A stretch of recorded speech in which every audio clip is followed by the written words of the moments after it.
I don't like this. I don't like this. Get there. Get a Super Bowl first before you start comparing yourself to the all-time greats.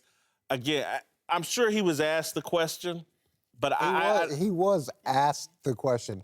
But again, you can duck. But it's unfair to say that he's there. It's not like he came out and said, "Hey, let me tell you who we're like." He didn't start his press conference. If I'm asked that question, someone asked you a question, would you like to be like the triplets?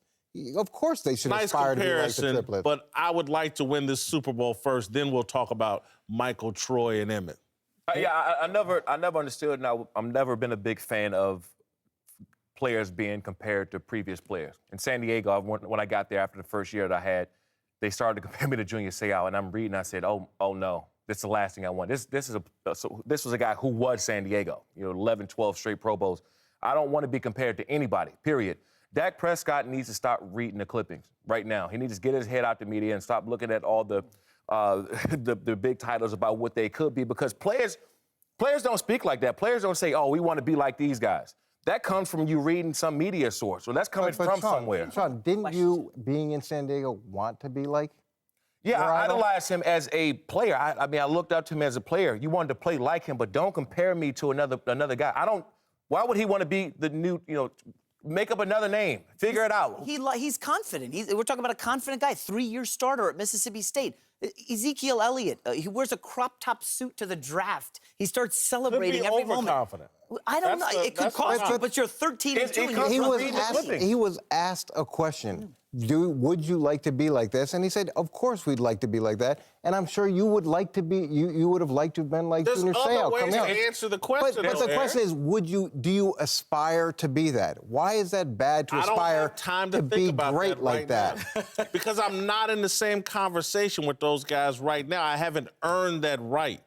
But they're not saying that's who we are. They're saying we would like to be that. Don't you love Why the is that fact wrong? He loves pressure. A couple guys on this show were ready to get him to the bench 2 weeks ago. What does he do against Tampa? Comes out, lights out. One of the best performances of the season. Next week he comes out, boom, confidence, destroys the Lions on Monday Night Football, 42 points. I like the swagger, guys. Maybe confidence, it's the young confidence is one thing. I love it. Yeah, the same thing. I love the swag. I love the confidence. But when you start to compare yourself or want to be compared to Hall of Famers after one good year, you're crazy. But I don't think it's there's plenty of people that will make those. You remember what you did earlier in the season with certain quarterbacks? There's plenty of people that will pick out quarterbacks and say, "Oh, okay, well, they're going to the Hall of Fame. They played 3 games in the NFL." I don't think that was the case here. You grew up under Bill Belichick, the king of we're on to Baltimore, we're on to Indianapolis, we're on to whatever.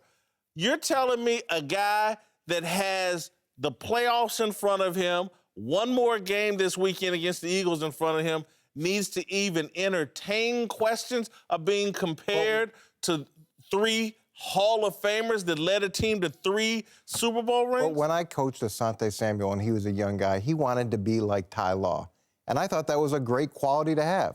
He saw the way that Ty Law played. He aspired to be like Ty Law. He didn't say, "I'm going to be Ty Law." He didn't say, "I'm definitely going to be better than Ty Law." But as a coach, you're looking and saying, okay, that's a great goal. That's a great goal that you should try to get to. I think they got to be careful. Isn't it kind of? I think you're trying to find a way to take it. Whitlock, there are 2 lanes you can do, right? You can be the robot like Bill Belichick, or you can have the swagger. Richard Sherman, these young players in the league who are going to say whatever they want, not hold back. And you know what? It helps their brand a little bit, doesn't it? Now, next thing you know, Dak Prescott's being mentioned alongside Troy Aikman and the legends in Cowboys history. I know that's a bit much. I'm not getting on board with that argument. I don't think there's only 2 roads. It's not like a dirt road or a super highway. I think there's another road in there. Players. He's thinking how they think. They're already thinking about Troy Aikman, how much maybe I can be on TV Dynasty, like Troy. hey, let's get it started. I would think as a player, he never create did your own that. legacy.